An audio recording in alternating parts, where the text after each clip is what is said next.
From Global's newsroom at 5 o'clock. The number of new Omicron cases of coronavirus have gone up by more than 10,000 in a 24-hour period. The Mayor of London, Sadiq Khan, has declared a major incident in the capital where cases have been rising rapidly. Ali Wolf runs an event space in South London and says urgent measures are needed for the hospitality sector.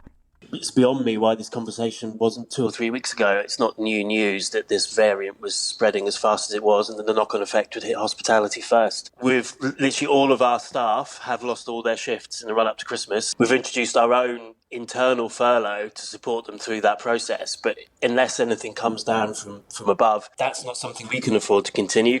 Scientists reckon further restrictions are needed within days to stop hospitals being overwhelmed by Omicron. Sage is forecasting 3,000 hospital admissions a day by January in England if the current measures remain in place. It's thought tougher restrictions could be introduced in the new year to try and control its spread under a so-called Plan C. Our reporter James Goodison has more. It could see us return to restrictions seen earlier this year, such as a ban on meeting others indoors except for work purposes, and pubs and restaurants limited to outdoor service. This is all after leaked minutes from Sage yesterday reportedly said scientists had told ministers that tougher measures were needed very soon. The World Health Organization have said 89 countries have now identified the variant. Police officers have suffered minor injuries in what has been described as scuffles at an anti-vaccine protest in London. No arrests have been made. Officers are said to be closely monitoring the demonstration.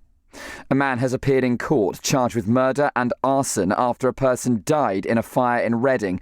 4 people are being treated in hospital. 2 others are still missing. Hakeem Kigundu is being held in custody and is due back in court on Tuesday.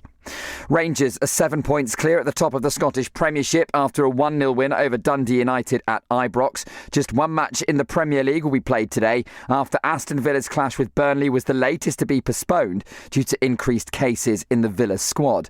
And the weather, low cloud and fog across England and Wales tonight, clear in parts of Scotland, Wales and southwest England, but there is the chance of frost and a low of 0. From Global's newsroom, I'm David Dom.